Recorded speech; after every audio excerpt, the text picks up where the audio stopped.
Hello and welcome back to Fire Emblem. Let's finish up this battle, shall we?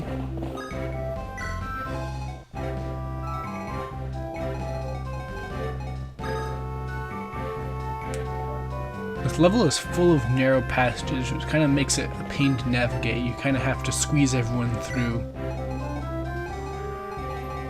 Much like Three Stooges or some such.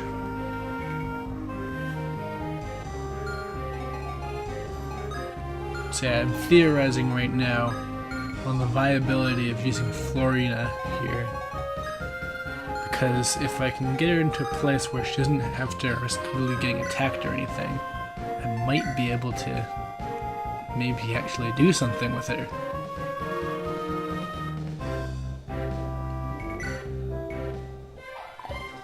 Off to a great start, Florina.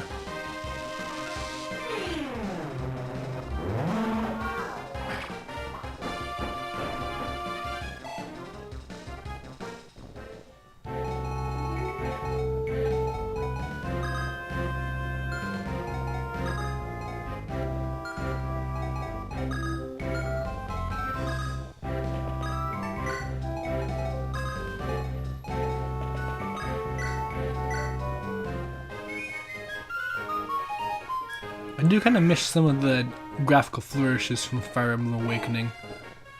So many little odds and ends that could happen. Relationships and whatnot. Ah, could have healed. Always heal, folks.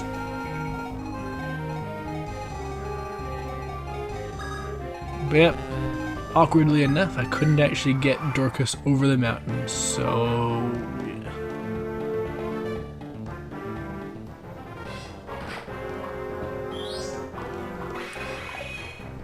I'm actually kind of glad that Lucius missed there, because there can be a bit of a problem with defeating an enemy on a turn, because it opens up to another attack, obviously, as you saw a few chapters ago we were recruiting Dorcas.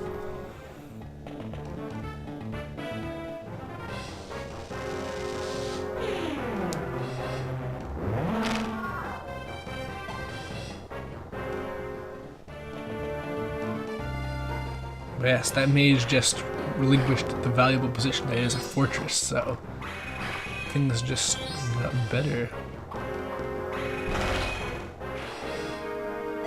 Also, Lucius is a bit OP at this point.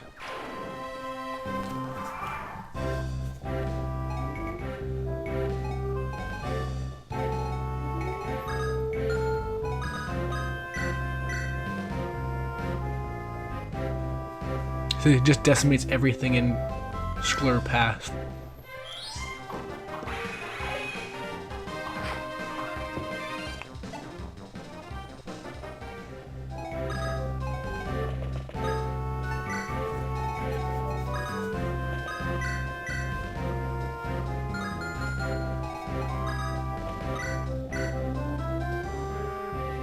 Why would it go to Urk? Seriously, sometimes the automatic choosing here can get really obnoxious and be like, oh, obviously you want to heal that person who has lost 1 HP due to leveling up, not the person who literally has 1 HP left and is surrounded by enemies.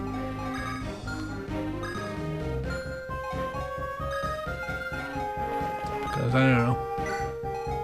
And that actually has screwed me over sometimes when I end up going too fast. I'll end up mashing the button and end up healing completely the wrong person, and then, yeah.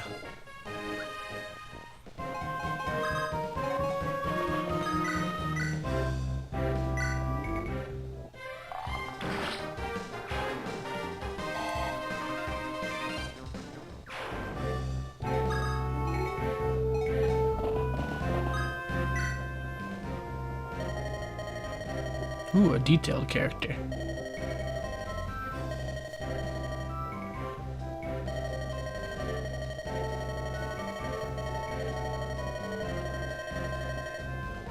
So yeah, just a random little fun cutscene.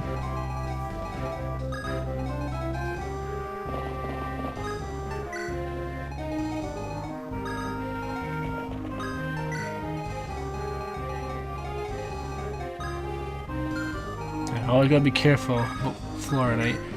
Doesn't matter how many advantages she has, something will get her.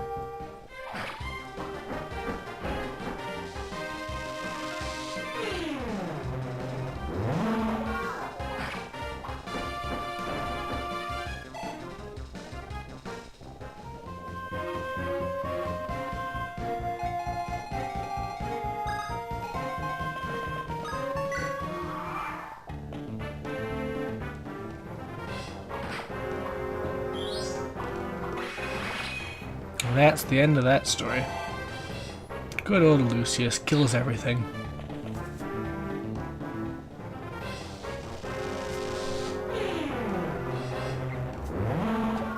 This wizard thinks it's so clever flying away. Well, I don't know, waddling away.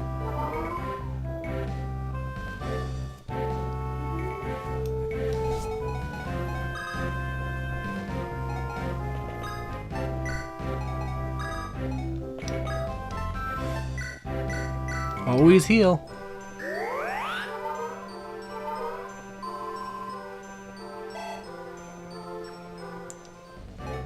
Kind of weird actually. I played a bit of Fire Emblem Shadow Dragon for the DS the other day, and it's kind of weird that what's it? But like blah. What was I gonna say? Oh yeah, when you heal or something like that, there's no animation for it. I always found that kind of weird because it's a newer game than this. I know it's a remake of like one of the first ones, or even the first one. I'm not really that familiar with it, but a really early one at least. But yeah, and still somehow that's missing. I don't know. It just doesn't strike me as right that it's not there. Maybe that's just me.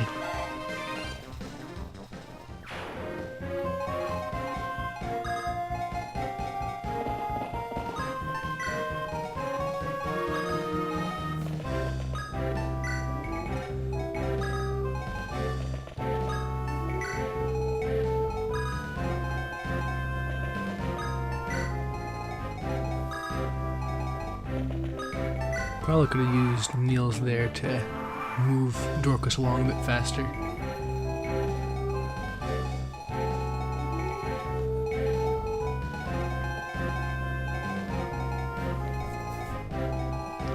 Probably could have set my mages over the mountain or something like that. That's probably what's intended, but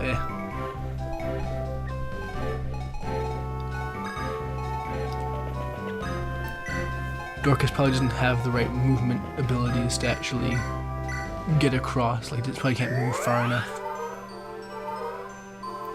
Yeah, I don't like I've talked about this too much, but different terrain has different effects on your movement speed. It's not always 100% apparent, because sometimes those expect you to know that something's a hill or something like that.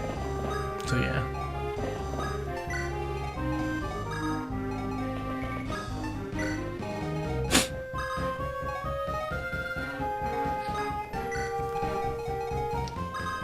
Yep, closing in on the boss at this point, so that's good. We're going to defeat Heinz. I always knew ketchup was evil. That's why it's red. What's a blue condiment though? What can we represent?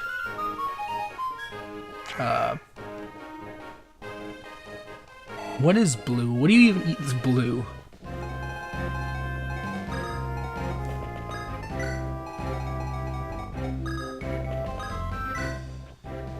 I thought maybe this cutscene would be different with Lynn in your party or something like that, because it seems important, but nope, no new cutscene for me.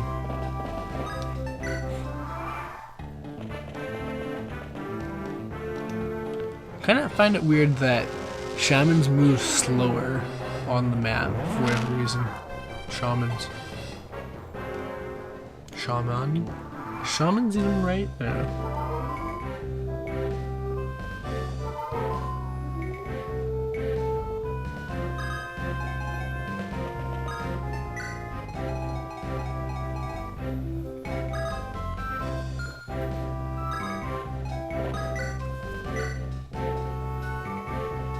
Insane time.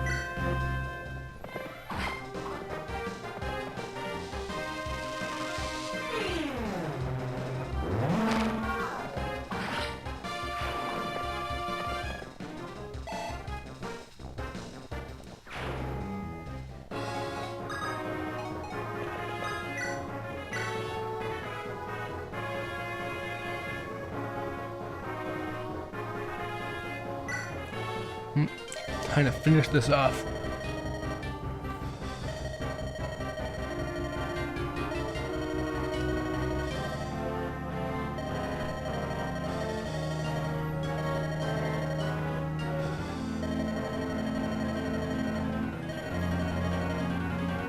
You can tell by the way he is doomed that he is definitely a legitimate threat and he is probably going to kill the entire party. Or that'll happen. Yeah, Lucius kind of makes short work of everyone in this entire fight. But yeah, it'd actually be really significantly harder if you actually had to deal with, like, I don't know, them on their own. Like, the shamans are all powerful against Urk, so yeah, it could have actually been kind of devastating in a way. Would have been a lot harder, but yeah, Lucius makes everything better, I guess. Honestly, I prefer mages over bishops, because I prefer the power and such over the accuracy, but still, pretty powerful, pretty OP.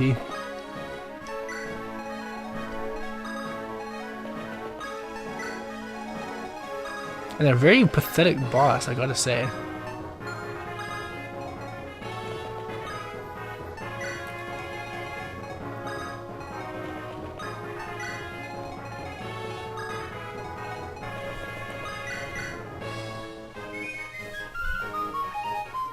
It's kind of strange, like the past few bosses have been able to do like 13 points of damage for one attack, but now it's got a pathetic hit rate and also pathetic damage, like 3 damage.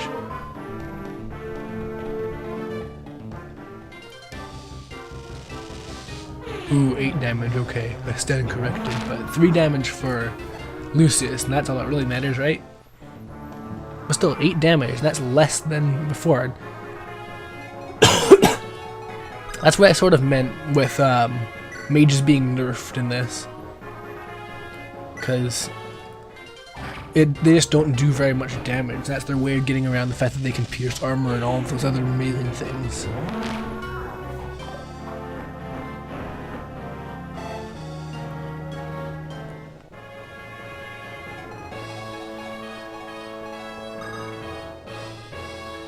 I'm just trying to find someone else to sponge the XP, but looks like it's gonna be all Lucius. Yeah, kind of limited options here.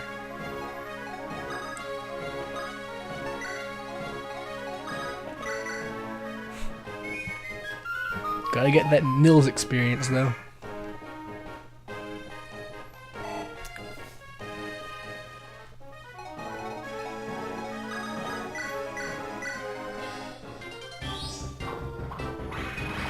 And taken care of.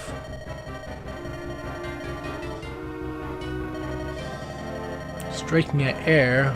Oh, I hate it when that happens.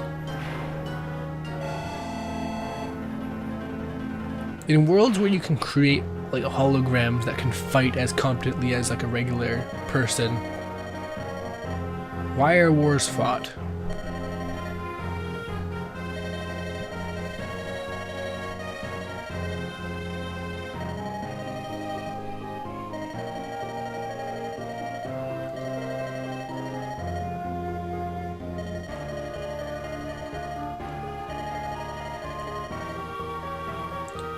Oh no. Ninian's gone. We're gonna have to divert further, I suppose.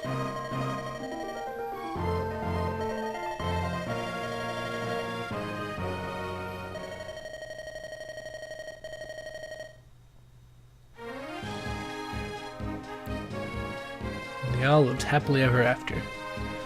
Where did this even come from? What? Suddenly detailed prince type character with red hair. Yeah, Eliwood. I'm pretty sure I saw him on a sticker or something in Super Smash Bros. Brawl.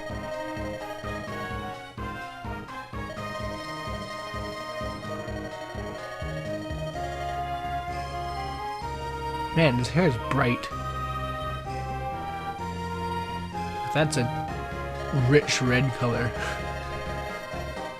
Anyways, Yeah, so that's their whole thing. She looked like she needed rescuing, so you rescued her and solved the problem before you could even find out that it was a thing.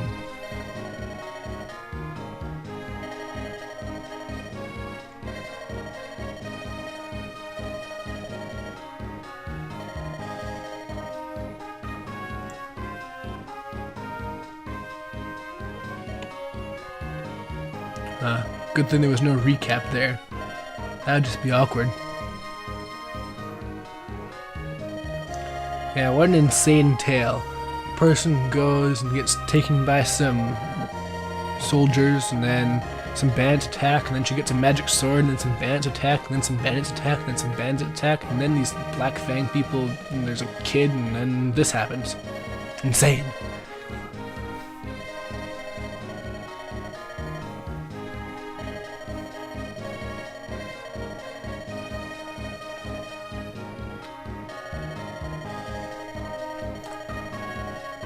Yep, so this is the male counterpart to Lyn. Much like the boy one from Sacred Stones to the girl one from Sacred Stones, there always seems to be two, it seems. Although in this case, at least he doesn't have blue hair. But wait, red hair? He must be an enemy. Though he is wearing blue.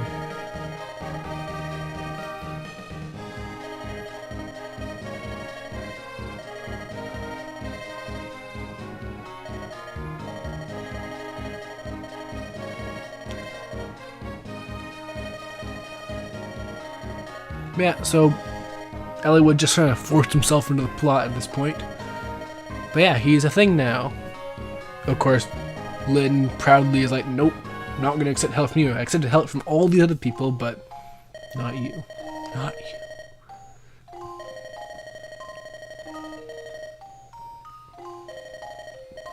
These kids, they actually remind me of the twins from Radiant Historia, if anyone's played that game.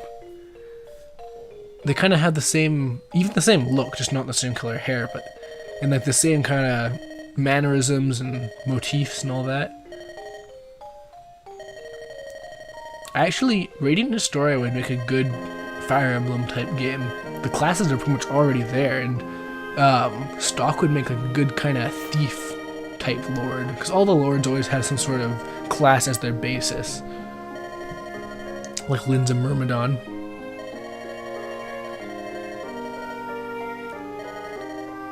Saying she's somewhere between the age of 1 and 100. There's no way to know, but it's don't. This isn't the right time.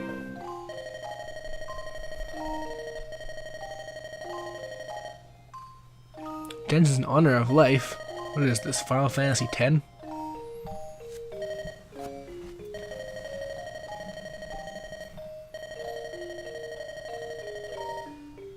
Just a normal dance, you know.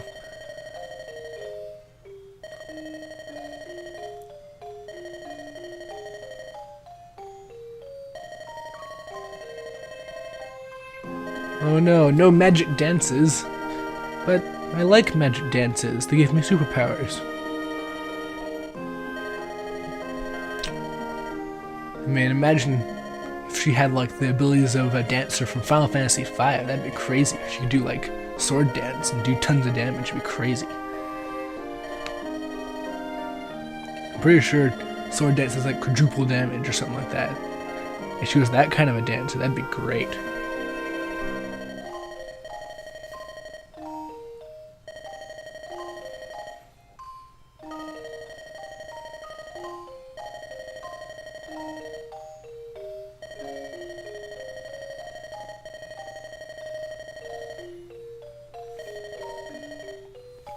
So yeah, this is actually kind of a different sort of thing. Ninian joins your party as well as Niels, but she doesn't join you as a party member because sure, she can't dance, so that makes her useless.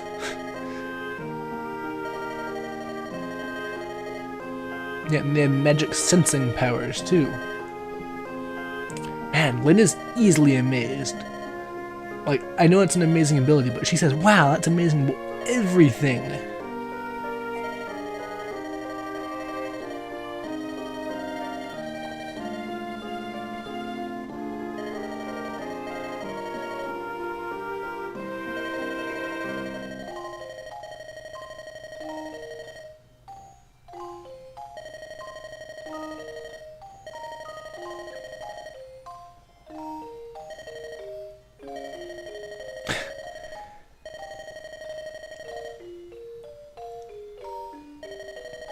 I actually thought she was going to talk to all of your party members, but nope, they just kind of get the shaft in this case. Would have been a nice moment, I think, but eh.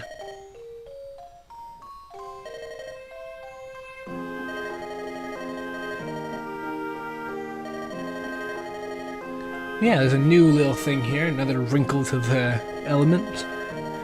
And this one's a lot more subtle than the other tutorials and stuff we've gotten. This is just the opportunity to go on a side quest.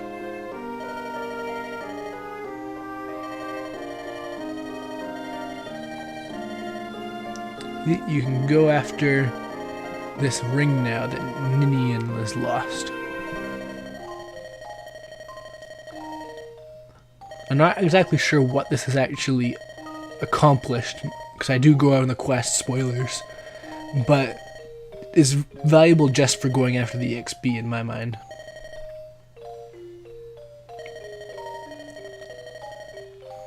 Yeah, and it's also kind of neat. Lynn will actually talk to you about it. It's like, yeah, what do you think? Do you think we should go on the quest or what? Yeah, if you don't go on the quest, it just continues as normal. And yeah, there's no... It's not like it punishes you for going on the side quest or anything. At least it's not as far as I know.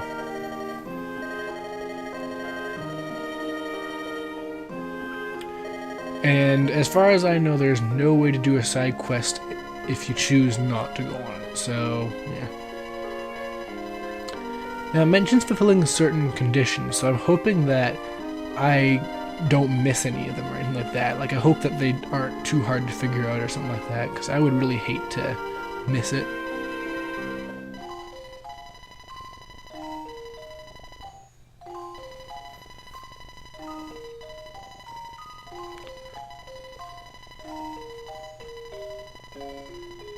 Kind of strikes me as odd that the side quests, you can't choose when to do them, but they say that they're very difficult. It's the kind of thing that implies maybe you should wait until later, but no. And considering that they say that you should make a second save file in case it's too hard for you, you'd think that they'd just do something about that instead, like they'd have some sort of fail-safe for you instead of making you do some sort of thing like this, like make your own save file. It just seems silly. But yeah, I'm gonna go help them, and we'll see just what that entails next time on Fire Emblem. See you then.